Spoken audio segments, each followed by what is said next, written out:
Baik, bismillahirrahmanirrahim. Assalamualaikum warahmatullahi wabarakatuh.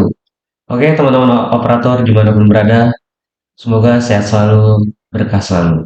Oke, teman-teman operator, di sini kita akan membahas tentang simulasi e-ijazah. Oke, ya, langsung saja ya, teman-teman. Oke, teman-teman operator, di sini saya sudah login ya di portal e-ijazah ya di sini. Nah, kemudian di mana untuk kita simulasi profil ijazah. Nah, kita ke manajemen ijazah ya. Kebetulan saya di sini sudah login ya ke bagian profil ijazah. Ya, di sini kita akan melakukan simulasi bagaimana untuk penetapan kelulusan siswa akhir di sekolah kita. Oke. Nah, di sini saya sudah login ya di portal manajemen ijazah ya. Nah, oke teman-teman. Di sini ada beberapa data ya di sini. Ada beberapa menu. Di sini ada kepala sekolah ya, ada daftar jadwal, oke.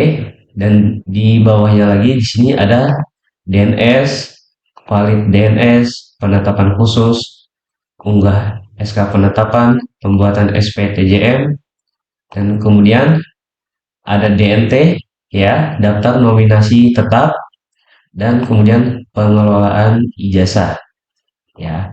Oke teman-teman ya. Di sini untuk urut pekerjaannya ya. Pertama kita lihat dulu daftar jadwal ya teman-teman ya. Nah, di sini ada penetapan kelulusan, pembuatan SPTJM, persetujuan SPTJM, unggah penetapan dan unggah SPTJM. Nah, di sini masih simulasi ya, teman-teman ya. Nah, kemudian pertama kita lihat dulu untuk daftar data kepala sekolah. Nah, di sini kebetulan di data kepala sekolah saya di sini belum saya tambahkan gelarnya ya. Di sini teman-teman bisa mengklik ya di sini di icon pensil ya, perbaikan gelar akademik. Nah, kemudian di sini ada beberapa menu ya untuk mengisi gelar akademik. Dan di sini ada gelar akademik depan, ada gelar akademik belakang ya. Nah, di sini saya akan memberi gelar akademik belakang saja ya. Untuk kepala sekolah saya itu SPD ya. Ketika sudah kita beri gelar akademik di belakang, kemudian klik simpan. Nah, kemudian timbul konfirmasi apakah Anda yakin akan mengubah gelar akademik ini. Nah, kemudian kita pilih iya. Oke, perbaikan gelar akademik berhasil dilakukan.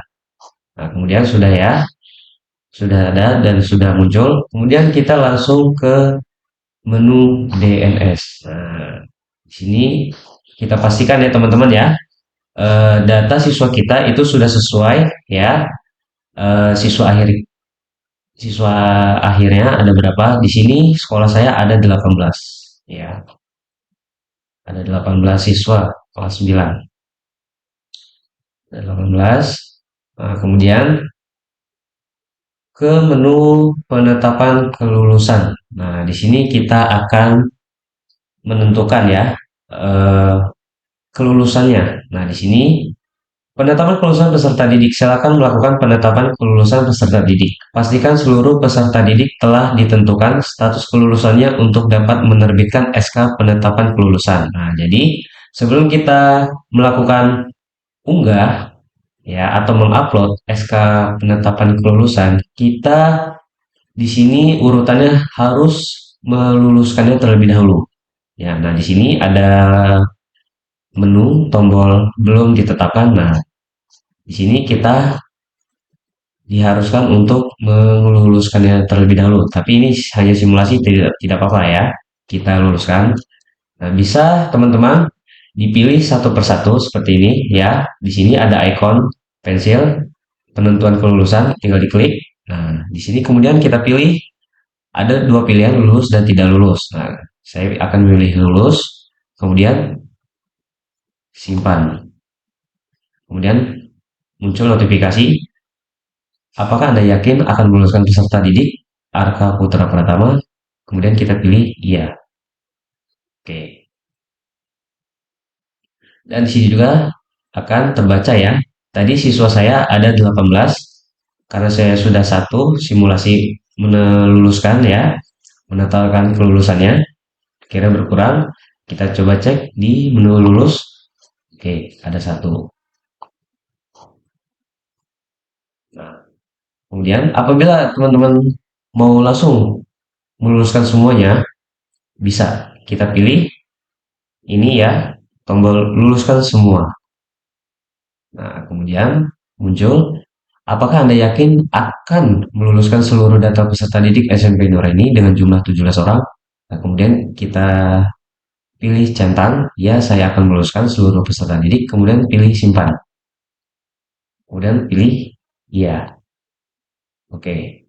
Semua peserta didik berhasil diluluskan. Kemudian kita pilih lulus. Dan di sini ya, di sini akan pindah ke bagian menu lulus. Oke. Kemudian kita selanjutnya adalah ke unggah SK penetapan. Nah, di sini. Nah, tadi sebelum kita menentukan penetapan kelulusannya, tadi tombol unduh format ini belum ada, ya. Nah, setelah kita melakukan penetapan kelulusan, kemudian kita ke menu unggah SK penetapan. Nah, di sini kita disuruh untuk unduh format, unggah SK penetapan kelulusan peserta didik. Dalam rangka proses penetapan kelulusan peserta didik, silakan unggah surat keputusan SK Kepala Satuan Pendidikan. Format SK yang akan ditandatangani dapat diunduh melalui tombol unduh format. Setelah ditandatangani, silakan unggah kembali SK tersebut melalui tombol unggah SK. Nah, teman-teman, di sini kita mengunduh formatnya terlebih dahulu, ya. Nah, di sini akan muncul di bagian belum unggah SK, di sini dia akan muncul nama-nama peserta didik kita tadi, ya. Kita unduh terlebih dahulu. Nah, kemudian ada formatnya, sudah save. Oke, setelah kita unduh dan sudah ditandatangani, kemudian kita ke menu unggah atau upload SK. Kita pilih unggah SK. Nah, di sini kita mengisi ada berapa nih? Oh ya, ada kepala sekolah, ya. Kita mengisi nama kepala sekolah kita, dan kemudian nomor penetapan kelulusan. Jadi nomor yang ada di surat SK tadi, ya. Nah, di sini saya hanya mensimulasi saja ya untuk nomor suratnya. Eh, Ini hanya simulasi saja ya.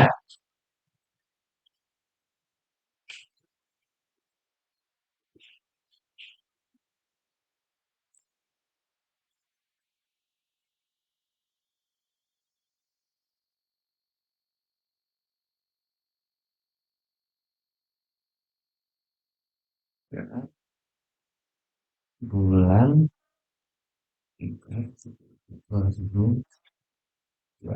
ya. Nah, di sini saya hanya mensimulasi saja ya untuk nomor penetapan kelulusannya. Dan untuk nomor ini disesuaikan ya teman-teman ya, yang ada di SK penetapan kelulusannya. Nah, kemudian ketika sudah diisi nama kepala sekolahnya dan nomor penetapan kelulusannya, kemudian kita pilih unggah file. Kita pilih tadi ya, kemudian upload. Nah, sudah, kemudian pilih klik simpan. Apakah Anda yakin telah mengunggah surat keputusan penentuan kelulusannya benar? Kita pilih ya. Oke. Nah, setelah kita unggah, ya, kita bisa memilih menu sudah unggah SK. Nah, sebelumnya tadi nama peserta didik kita ya ada di bagian belum unggah SK, dan sekarang sudah pindah ke sudah unggah SK. Nah, di sini jumlah peserta didik sekolah saya ada 18 ya totalnya. Nah, setelah ini apa? Setelah unggah SK penetapan, kita menuju pembuatan SPTJM. Nah, hampir sama seperti tadi ya, cara alur pekerjaannya ya. Nah, di sini di bagian menu belum SPTJM, di sini pasti akan muncul nama peserta didik sekolah kita. Nah, kemudian klik buat SPTJM. Nah, di sini kita diminta untuk mengisi nama kepala sekolah.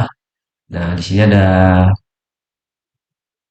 bacaan. Silakan tentukan kepala sekolah yang akan menandatangani surat pernyataan tanggung jawab mutlak. Oke. Nah, di sini kita pilih nama kepala sekolah kita.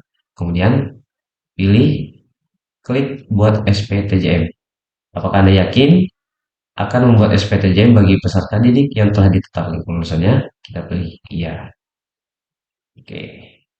Nah, ketika klik tombol, nah kemudian ketika kita sudah memilih nama kepala sekolah kita untuk membuat SPTJM, ya, ya di sini ada informasi. Klik tombol unggah SPTJM untuk melampirkan SPTJM yang telah ditandatangani oleh kepala sekolah. Nah, sebelum kita unggah, kita unduh terlebih dahulu, ya teman-teman ya. Kita pilih unduh SPTJM, ya,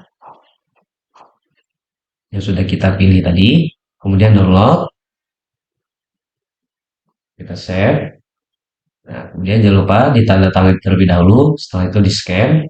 Nah, ketika sudah di-scan atau sudah ditandatangani, nah kita kembali lagi ke bagian pembuatan SPTJM, kemudian pilih unggah SPTJM. Nah, ketika sudah, jangan lupa. Nah, di sini ada informasi. Silakan unggah SPTJM yang telah ditandatangani kepala sekolah dan dibubuhi materai asli 10.000. Nah, ini diperhatikan ya teman-teman ya. Jadi untuk menandatangani surat SPTJM itu harus dibubuhi materai 10.000 ya. Nah, ketika sudah ditandatangani dan sudah dibubuhi materai, jangan lupa di-scan kembali ya yang sudah ditandatangani, kemudian kita unggah lagi ya. Jangan lupa filenya berformat PDF. Kita pilih SPTJM-nya, kemudian kita pilih simpan. Apakah Anda yakin akan mengunggah SPTJM ini? Kita pilih ya. Nah, ketika sudah, nah tadi peserta didik sekolah saya tadi ada di bagian belum SPTJM. Nah, kemudian kita pilih lagi, kita cek kembali di bagian sudah SPTJM, nah akan pindah ke bagian sudah SPTJM. Daftar peserta didik ada 18 ya. Nah, untuk bagian SPTJM ini teman-teman jangan lupa ya. Tadi ada informasi ya tadi di bacaan sebelah sini ya tadi. Nah, ditandatangani untuk surat SPTJM ini ditandatangani dan dibubuhi materai. Ya, teman-teman. Nah, ketika sudah